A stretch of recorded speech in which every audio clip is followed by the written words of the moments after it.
नमस्ते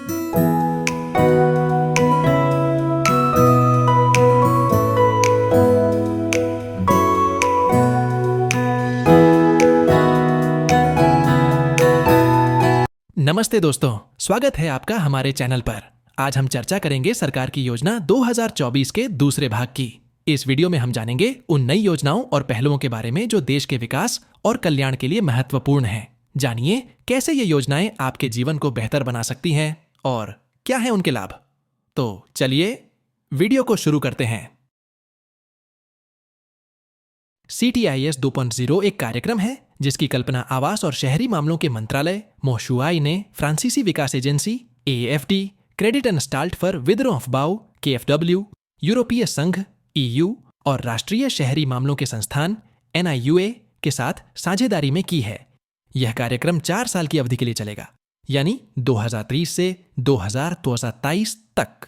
यह कार्यक्रम शहर स्तर पर एकीकृत अपशिष्ट प्रबंधन पर ध्यान देने के साथ परिपत्र अर्थव्यवस्था को बढ़ावा देने वाली प्रतिस्पर्धी रूप से चयनित परियोजनाओं का समर्थन करने, राज्य स्तर पर जलवायु उन्मुख सुधार कार्यों और राष्ट्रीय स्तर पर संस्थागत सुदृढ़ीकरण और ज्ञान प्रसार का लक्ष्य रखता है। CITIS 2.0 भारत सरकार के अपने चल रहे राष्ट्रीय कार्यक्रमों सतत आवास पर राष्ट्रीय मिशन AMRUT 2.0, स्वच्छ भारत मिशन 2.0 और स्मार्ट सिटी मिशन के माध्यम से जलवायु कार्यों को पूरक करेगा। साथ ही भारत के इच्छित राष्ट्रीय स्तर पर निर्धारित योगदान INDCs और पार्टियों के सम्मेलन COP26 प्रतिबद्धताओं में सकारात्मक योगदान देगा। 2018 में शुरू किया गया सिटीज 1.0 में 3 घटक थे। घटक 1, एक प्रतिस्पर्धी प्रक्रिया के माध्यम से चुनी गई 12 शहर स्तरीय परियोजनाएं। घटक 2, ओडिशा राज्य में क्षमता विकास गतिविधियां। घटक 3, NIUA द्वारा की गई गतिविधियों के माध्यम से राष्ट्रीय स्तर पर एकीकृत शहरी प्रबंधन को बढ़ावा देना, जो CITIS 1.0 के लिए कार्यक्रम प्रबंधन इकाई PMU थी। CITIS 1.0 मॉडल के बाद CITIS 2.0 में 3 प्रमुख घटक हैं। घटक 1, 18 स्मार्ट शहरों में जलवायु लचीलापन, अनुकूलन और शमन के निर्माण पर केंद्रित परियोजनाओं को विकसित करने के लिए वित्तीय और तकनीकी सहायता। घटक 2, सभी राज्य और केंद्र शासित प्रदेश मांग के आधार पर सहायता के लिए पात्र होंगे। राज्यों को सहायता प्रदान की जाएगी। A, अपने मौजूदा राज्य जलवायु केंद्रों, जलवायु कोशिकाओं, समकक्षों को स्थापित करना, मजबूत करना। B, राज्य और शहर स्तर के जलवायु डेटा वेधशालाएं बनाना। C, जलवायु डेटा संचालित योजना की सुविधा प्रदान करना, जलवायु कार्रवाई योजनाएं विकसित करना। और D, नगरपालिका अधिकारियों की क्षमता का निर्माण करना। इन उद्देश्यों को प्राप्त करने के लिए NIUA में PMU राज्य सरकारों को तकनीकी सहायता और रणनीतिक सहायता प्रदान करने का समन्वय करेगा। घटक 3, शहरी भारत में जलवायु शासन को और बढ़ावा देने के लिए केंद्र, राज्य और शहर तीनों स्तरों पर हस्तक्षेप, संस्थागत सुदृढ़ीकरण, ज्ञान प्रसार, साझेदारी, क्षमता निर्माण, अनुसंधान और विकास के माध्यम से सभी राज्यों और शहरों में पैमाने को बढ़ावा देने के लिए।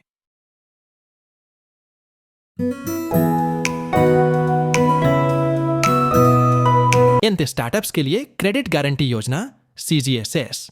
किसी भी व्यवसाय में उद्यम करने के लिए सबसे महत्वपूर्ण चीज पूंजी है। धन की उपलब्धता, पर्याप्त धन का अभाव आमतौर पर अधिकांश इच्छुक उद्यमियों के लिए एक बाधा है। उनमें से कुछ अपना व्यवसाय शुरू करते हैं, लेकिन थोड़े समय के बाद धन की कमी का सामना करते हैं। इसके अलावा बैंकों से आरण प्राप्त करना उतना आसान नहीं है जितना पहले हुआ करता था। स्टार्टअप क्षेत्र को हाल ही में भारत सरकार से बहुत जरूरी बढ़ावा मिला। 2000 करोड़ रुपए के योगदान के साथ स्टार्टअप्स के लिए क्रेडिट गारंटी योजना के निर्माण के साथ। यह योजना स्टार्टअप इंडिया कार्य योजना का हिस्सा है और इस प्रकार स्टार्टअप्स को बिना किसी संपार्श्विक के अपने व्यवसायों के लिए आरण प्राप्त करने की अनुमति देगी। विशेषताएं: क्रेडिट गारंटी के लिए पात्र होने के लिए स्टार्टअप को DIPP औद्योगिक नीति और प्रोन्नति विभाग द्वारा मान्यता प्राप्त होना चाहिए। विशेषताएं: क्रेडिट गारंटी के लिए पात्र होने के लिए स्टार्टअप को DIPP औद्योगिक नीति और प्रोन्नति विभाग द्वारा मान्यता प्राप्त होना चाहिए। गारंटी पोर्टफोलियो के आधार पर दी जाएगी और इन पोर्टफोलियो में किसी विशेष वित्तीय वर्ष के लिए कम से कम 10 स्टार्टअप आर्न होंगे। दी जाने वाली क्रेडिट गारंटी किसी भी अन्य सहायता, वेंचर कैपिटल, कार्यशील पूंजी, डिबेंचर, वैकल्पिक रूप से परिवर्तनीय आरण, कालिक ऋण आदि को शामिल करेगी और प्रत्येक पात्र स्टार्टअप को 5 करोड़ रुपए तक की राशि तक दी जाएगी। योजना द्वारा दी जाने वाली कवरेज इस प्रकार है। योजना 150 लाख रुपए की सीमा के अधीन क्रेडिट सुविधा के 35% तक कवर करने के लिए क्रेडिट प्रदान करेगी। जहां सूक्ष्म उद्यमों को 5 लाख रुपए से कम का आरण दिया जाता है, योजना क्रेडिट सुविधा के 85% तक कवर करती है। महिलाओं द्वारा संचालित या स्वामित्व वाले एमएसएमई और सिक्किम सहित एनआईआर, उत्तर पूर्व क्षेत्र को दिए गए सभी आरणों में इस योजना के तहत क्रेडिट सुविधा का 80% तक कवर किया जाएगा।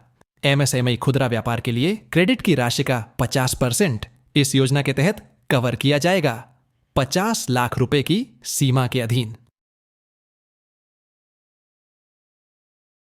ध्रुव योजना का नाम ध्रुव तारा नामक ध्रुव तारे पर आधारित है। पीएम इनोवेटिव लर्निंग प्रोग्राम, इसे 2019 में लॉन्च किया गया था। यह कार्यक्रम विज्ञान, प्रदर्शन कला, रचनात्मक लेखन आदि जैसे अपने रुचि के क्षेत्र में युवा और प्रतिभाशाली छात्रों को प्रोत्साहित करने पर ध्यान केंद्रित करेगा। इस कार्यक्रम के माध्यम से भारत सरकार प्रतिभाशाली बच्चों को अपने कौशल और ज्ञान को समृद्ध करने के लिए प्रोत्साहित करेगी। देश भर में उत्कृष्टता के केंद्रों में बच्चों को विभिन्न क्षेत्रों के प्रसिद्ध विशेषज्ञों द्वारा सलाह और पोषण दिया जाएगा ताकि वे अपनी पूरी क्षमता तक पहुंच सकें। 2 क्षेत्र मुख्य रूप से ध्यान केंद्रित करेंगे: कला और विज्ञान। ई संजीवनी एक सरकारी योजना है जो नागरिकों को ऑनलाइन ओपीडी डॉक्टर परामर्श प्रदान करती है। ई संजीवनी भारत सरकार द्वारा नागरिकों को दी जाने वाली पहली ऑनलाइन ओपीडी आउटपेशेंट परामर्श सेवा है। यह योजना 2019 में शुरू की गई थी। यह स्वास्थ्य और परिवार कल्याण मंत्रालय द्वारा संचालित है। राष्ट्रीय टेलीपरामर्श सेवा के रूप में भी जाना जाता है।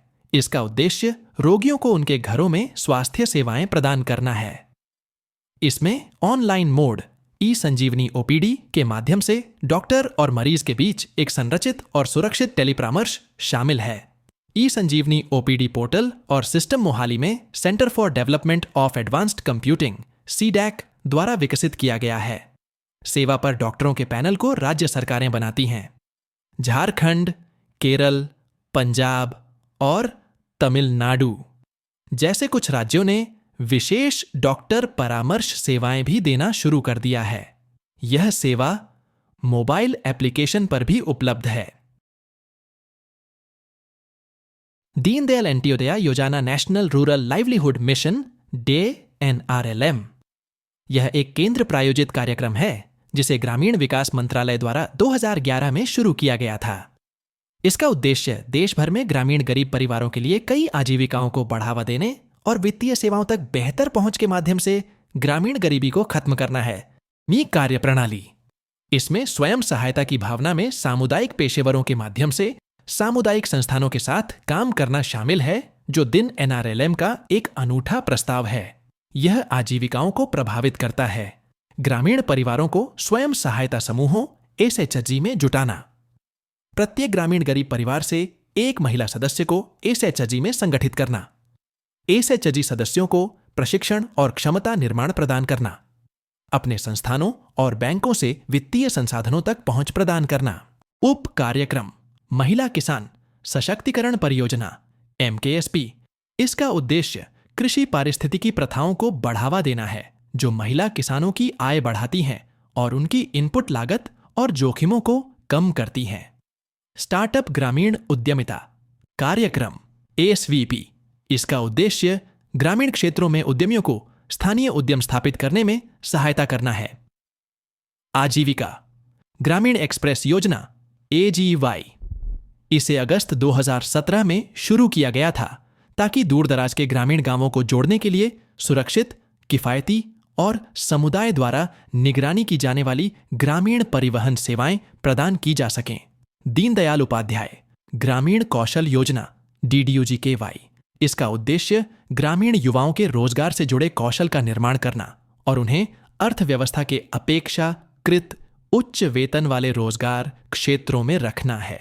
ग्रामीण स्वरोजगार संस्थान RSITI दिन NRLM 31 बैंकों और राज्य सरकारों के साथ साझेदारी में ग्रामीण युवाओं को लाभदायक स्वरोजगार अपनाने के लिए कौशल प्रदान करने के लिए ग्रामीण स्वरोजगार संस्थानों RSITI का समर्थन कर रहा है।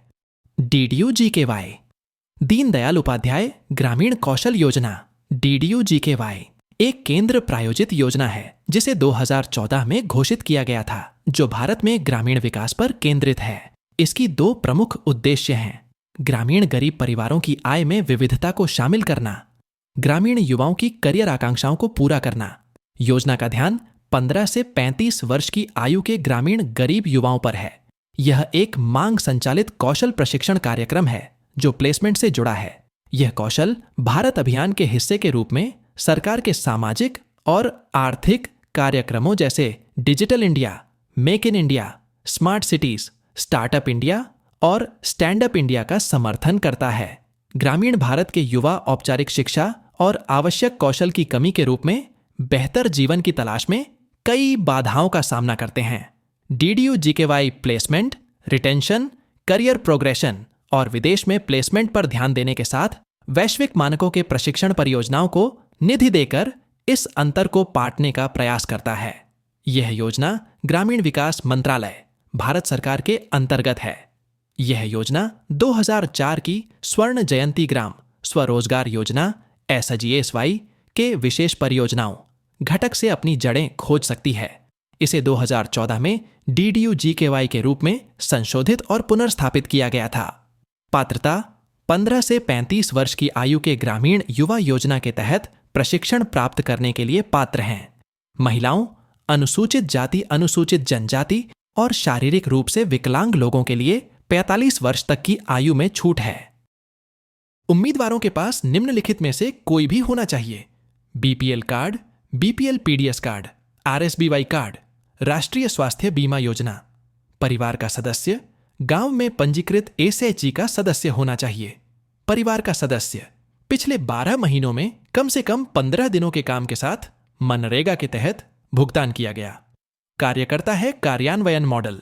योजना 3 स्तरीय मॉडल में कार्य करती है। शीर्ष पर ग्रामीण विकास मंत्रालय में DDU-GKY राष्ट्रीय इकाई है जो नीति निर्माण, तकनीकी सहायता और सुविधा एजेंसी के रूप में कार्य करती है।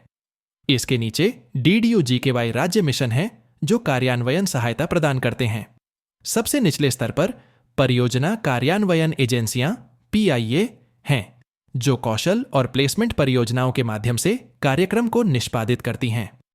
परियोजना कार्यान्वयन एजेंसियां PIA योजना की कार्यान्वयन एजेंसियां हैं और उन्हें निम्नलिखित आवश्यक शर्तों और पात्रता मानदंडों को पूरा करना चाहिए: भारतीय ट्रस्ट अधिनियम या किसी राज्य समाज पंजीकरण अधिनियम या किसी राज्य सहकारी समितियों या बहुराज्य सहकारी अधिनियमों या कंपनी अधिनियम 2013 या सीमित देयता भागीदारी अधिनियम 2008 के तहत पंजीकृत OR राज्य और राष्ट्रीय स्तर पर सरकार या अर्ध सरकारी संगठन पिछले 3 वित्तीय वर्षों में से कम 2 के लिए सकारात्मक शुद्ध संपत्ति NSDC भागीदारों के लिए लागू नहीं।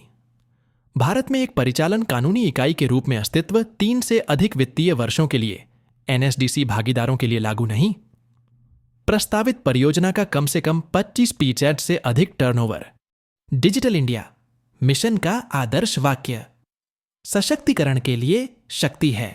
डिजिटल इंडिया पहल के 3 मुख्य घटक हैं। वे हैं डिजिटल बुनियादी ढांचे का निर्माण, सेवाओं की डिजिटल डिलीवरी और डिजिटल साक्षरता।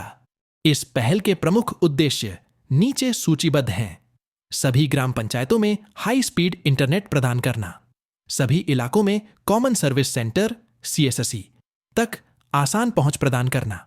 डिजिटल इंडिया एक ऐसी पहल है जो बड़ी संख्या में विचारों को एक एकल व्यापक दृष्टिकोण में जोड़ती है ताकि उनमें से प्रत्येक को एक बड़े लक्ष्य के हिस्से के रूप में देखा जा सके। डिजिटल इंडिया कार्यक्रम कई मौजूदा योजनाओं के पुनर्गठन पर भी केंद्रित है जिन्हें समन्वित तरीके से लागू किया जा सकता है। डिजिटल इंडिया का उद्देश्य विकास के 9 स्तंभों को आवश्यक प्रोत्साहन प्रदान करना है। इनमें से प्रत्येक क्षेत्र अपने आप में एक जटिल कार्यक्रम है और कई मंत्रालयों और विभागों में फैला हुआ है। डिजिटल इंडिया के 9 स्तंभ नीचे दिए गए हैं। 1. Broadband highway. इसमें 3 उपघटक शामिल हैं, अर्थात सभी के लिए ब्रॉडबैंड, ग्रामीण सभी के लिए ब्रॉडबैंड, शहरी और राष्ट्रीय सूचना अवसंरचना ENAIE। 2. मोबाइल कनेक्टिविटी तक सार्वभौमिक पहुंच। यह पहल देश में नेटवर्क प्रवेश और कनेक्टिविटी में अंतराल को भरने पर केंद्रित है। 3. सार्वजनिक इंटरनेट एक्सेस प्रोग्राम। सार्वजनिक इंटरनेट एक्सेस प्रोग्राम के 2 उपघटक कॉमन सर्विस सेंटर CSC और डाकघर बहुसेवा केंद्र के रूप में हैं। Show.i governance. प्रौद्योगिकी के माध्यम से सरकार में सुधार। सरकारी प्रक्रियाओं को सरल बनाने और अधिक कुशल बनाने के लिए IT का उपयोग करके सरकारी प्रक्रियापुन इंजीनियरिंग परिवर्तन के लिए महत्वपूर्ण है, ताकि विभिन्न सरकारी डोमेन में सरकारी सेवाओं की डिलीवरी को और अधिक प्रभावी बनाया जा सके, और इसलिए सभी मंत्रालयों विभागों द्वारा इसे लागू करने की आवश्यकता है। 5.IT क्रांति। सेवाओं का इलेक्ट्रॉनिक वितरण। सार्वजनिक सेवाओं के वितरण को बेहतर बनाने और उन तक पहुंचने की प्रक्रिया को सरल बनाने के लिए इस संबंध में विभिन्न राज्य सरकारों और केंद्रीय मंत्रालयों द्वारा ई-शासन के युग की शुरुआत करने के लिए कई ई-शासन पहल की गई हैं। भारत में ई-शासन ने सरकारी विभागों के कंप्यूटरीकरण से लेकर उन पहलुओं तक लगातार विकास किया है जो शासन के बेहतर पहलुओं को समाहित करते हैं, जैसे कि नागरिक केंद्रितता, सेवा अभिविन्यास और पारदर्शिता। 6. सभी के लिए सूचना। यह स्तंभ भारत के लोगों के लिए उपयोग, पुनः उपयोग और पुनर्वितरण के लिए लाइन मंत्रालयों द्वारा उत्पन्न विश्वसनीय डेटा की पारदर्शिता और उपलब्धता सुनिश्चित करने का लक्ष्य रखता है। 7. इलेक्ट्रॉनिक्स विनिर्माण। यह स्तंभ देश में इलेक्ट्रॉनिक्स विनिर्माण को बढ़ावा देने पर केंद्रित है। 8. नौकरियों के लिए IT। यह स्तंभ ITES क्षेत्र में रोजगार के अवसरों का लाभ उठाने के लिए आवश्यक कौशल में युवाओं को प्रशिक्षण प्रदान करने पर केंद्रित है। 9. प्रारंभिक फसल कार्यक्रम। इस स्तंभ में विभिन्न अल्पकालिक परियोजनाओं का एक समूह शामिल है, जिसका भारतीय डिजिटल पारिस्थितिकी तंत्र पर तत्काल प्रभाव पड़ता है, जैसे कि बड़े पैमाने पर संदेश के लिए IT प्लेटफॉर्म, ग्रीटिंग का भीड़ स्रोत, सरकारी कार्यालयों में बायोमेट्रिक उपस्थिति, सभी विश्वविद्यालयों में वाईफाई आदि। डिजिटल इंडिया पहल सरकार ने डिजिटल इंडिया अभियान के तहत कई पहल की है। नीचे कुछ ऐसी महत्वपूर्ण पहलें बताई गई हैं। डिजिलॉकर्स। यह प्रमुख पहल नागरिकों को उनके डिजिटल दस्तावेज वॉलेट में प्रामाणिक डिजिटल दस्तावेजों तक पहुंच प्रदान करके नागरिकों के डिजिटल सशक्तिकरण का लक्ष्य रखती है। अस्पताल। यह एक अस्पताल प्रबंधन सूचना प्रणाली HMIS है, जो एक एकल डिजिटल प्लेटफॉर्म के माध्यम से रोगियों, अस्पतालों और डॉक्टरों को जोड़ने में एक समाधान है। पाठशाला। NCERT द्वारा विकसित पाठशाला वेबसाइट और मोबाइल ऐप के माध्यम से पाठ्यपुस्तकों, ऑडियो, वीडियो, पत्रिकाओं और विभिन्न अन्य प्रिंट और गैर प्रिंट सामग्रियों सहित सभी शैक्षिक संसाधनों का प्रदर्शन और प्रसार करती है। BHIM। Bharat interface for money एक ऐसा ऐप है जो यूनिफाइड पेमेंट्स इंटरफेस UPI का उपयोग करके भुगतान लेन देन को सरल, आसान और त्वरित बनाता है।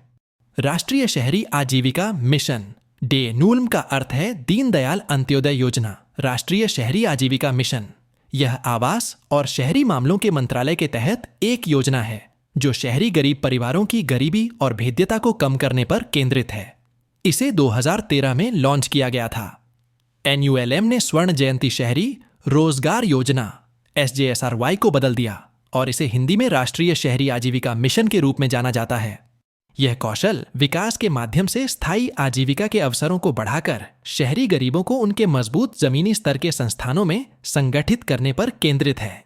इसका उद्देश्य गरीबों को बाजार आधारित रोजगार की ओर ले जाना और क्रेडिट तक आसान पहुंच सुनिश्चित करके उन्हें स्वरोजगार उद्यम स्थापित करने में मदद करना है। मिशन सभी जिला मुख्यालय कस्बों और 2011 की जनगणना के अनुसार 1/1000 या उससे अधिक की आबादी वाले सभी अन्य शहरों में लागू किया जाता है। DNULM का लक्ष्य शहरी आबादी है, जिसे राज्यों और केंद्र शासित प्रदेशों द्वारा शहरी क्षेत्रों में गरीबी रेखा से नीचे की आबादी के रूप में पहचाना गया है। इसके इच्छित लाभार्थी शहरी गरीब, फुटपाथ विक्रेता, झुग्गी बस्ती के निवासी, बेघर, कबाड़ बीनने वाले, बेरोजगार और दिव्यांग हैं। डे न्यू एलएम को प्रतिष्ठित SKO चेच शासन गोल्ड अवार्ड से सम्मानित किया गया है। मिशन, उन्हें सक्षम बनाकर शहरी गरीब परिवारों की गरीबी और भेद्यता को कम करना, स्वरोजगार और कुशल मजदूरी, रोजगार के अवसर प्रदान करना, गरीबों के मजबूत जमीनी स्तर के संस्थानों के निर्माण के माध्यम से स्थायी आधार पर शहरी गरीबों की आजीविका में सुधार करना। NULM योजना का मिशन चरणबद्ध तरीके से शहरी बेघरों को आवश्यक सेवाओं से लैस आश्रय प्रदान करना भी है। उभरते बाजार अवसरों तक पहुंचने के लिए शहरी फुटपाथ विक्रेताओं को उपयुक्त स्थान, संस्थागत आरण, सामाजिक सुरक्षा और कौशल तक पहुंच प्रदान करके शहरी फुटपाथ विक्रेताओं की आजीविका संबंधी चिंताओं का समाधान करना। NULM में शहरी गरीबों को ऊपर उठाने के लिए निम्नलिखित उपयोजनाएं शामिल हैं: सामाजिक गतिशीलता और संस्था विकास, SMID, कौशल प्रशिक्षण और प्लेसमेंट के माध्यम से रोजगार, ESTP, क्षमता निर्माण और प्रशिक्षण, CBT, स्वरोजगार कार्यक्रम, SEP, शहरी बेघरों के लिए आश्रय योजना, SUH, शहरी फुटपाथ विक्रेताओं को सहायता, SUSV, अभिनव और विशेष परियोजना, ISP, फेम इंडिया योजना चरण 2, हाइब्रिड और इलेक्ट्रिक वाहनों का तेजी से अपनाना और निर्माण। फेम II भारत सरकार द्वारा इलेक्ट्रिक वाहनों के विकास को बढ़ावा देने के लिए शुरू की गई एक योजना है। यह दुनिया भर में जलवायु परिवर्तन से निपटने के प्रयासों को देखते हुए महत्वपूर्ण है। भारत सरकार ने इस योजना के दूसरे चरण के लिए 10,000 करोड़ रुपए का बजट आवंटित किया है। यह योजना राष्ट्रीय इलेक्ट्रिक गतिशीलता मिशन योजना NIMMP के लक्ष्यों को प्राप्त करने के लिए शुरू की गई थी। चरण 1 2015 से 2019 तक चला और फेम का चरण 2 2019 में शुरू किया गया। भारी उद्योग विभाग, भारी उद्योग और सार्वजनिक उद्यम मंत्रालय निगरानी प्राधिकारी है। नवीनतम संदर्भ, केंद्र सरकार ने फेम इंडिया योजना के दूसरे चरण के तहत इलेक्ट्रिक दोपहिया वाहनों पर सब्सिडी 50% बढ़ा दी है। फेम इंडिया चरण 2 के तहत इलेक्ट्रिक दोपहिया वाहनों के लिए सब्सिडी अब 15,000 रुपये प्रति किलोमीटर पर होगी। पहले यह 10,000 रुपये प्रति किलोमीटर थी। इसके अतिरिक्त इलेक्ट्रिक दोपहिया वाहन के लिए सब्सिडी की सीमा इसकी लागत का 40% होगी, जो पहले 20% थी। सरकार का इलेक्ट्रॉनिक वाहनों EV को निरंतर समर्थन इलेक्ट्रिक दोपहिया वाहनों को अधिक किफायती बनाएगा, जिससे इलेक्ट्रिक मोटरसाइकिल और स्कूटर ग्राहकों को बहुत लाभ होगा। टिकाऊ गतिशीलता समाधान भविष्य के लिए बहुत महत्वपूर्ण है और इलेक्ट्रिक दोपहिया वाहनों के लिए बेहतर प्रोत्साहन प्रवेश को बढ़ाएंगे और भविष्य की तकनीक में आगे के स्वदेशी निवेश को प्रोत्साहित करेंगे। इलेक्ट्रिक वाहनों को अधिक किफायती बनाने के लिए उठाए गए कदम। इलेक्ट्रिक वाहनों के विकास में शामिल निर्माताओं को प्रोत्साहन दिया जाएगा। लिथियम आयन बैटरी और इलेक्ट्रिक मोटर के विकास में शामिल निर्माताओं को प्रोत्साहन दिया जाएगा। केंद्र ने राज्यों को नीतियां बनाने और निर्माताओं और खरीदारों को प्रोत्साहन देने का निर्देश दिया है। गोबर्धन योजना, गौशालाओं में जैविक कचरे को संसाधित करके कंप्रेस्ड बायोगैस CBG बनाने की योजना। गौशालाओं में जैविक कचरे को संसाधित करके कंप्रेस्ड बायोगैस CBG बनाने की योजना गोबर्धन जल शक्ति मंत्रालय के अंतर्गत पेयजल और स्वच्छता विभाग द्वारा स्वच्छ भारत मिशन ग्रामीण चरण 2 के तहत लागू की जाती है। यह योजना 2018 में शुरू की गई थी। इस योजना का उद्देश्य जैव अपघटनीय कचरे को संपीड़ित बायोगैस CBG में बदलकर किसानों की आय बढ़ाना है। इस पहल का उद्देश्य ग्रामीण क्षेत्रों में सामुदायिक आधारित CBG संयंत्र स्थापित करने के लिए उद्यमियों को आकर्षित करना है। योजना के लाभ देश के लिए सहायक, क्योंकि भारत दुनिया में सबसे अधिक पशुधन वाला देश है, जिसकी संख्या लगभग 300 मिलियन है और प्रतिदिन 3 मिलियन टन गोबर का उत्पादन होता है। किसानों को गोबर और अन्य कचरे को केवल कचरे के रूप में नहीं, बल्कि आय के स्रोत के रूप में देखने के लिए प्रोत्साहित करना। ग्रामीण लोगों को लाभ, गांव को साफ रखना आसान होगा। तो दोस्तों, आज के लिए बस इतना ही। नेक्स्ट पार्ट में मिलेंगे। धन्यवाद।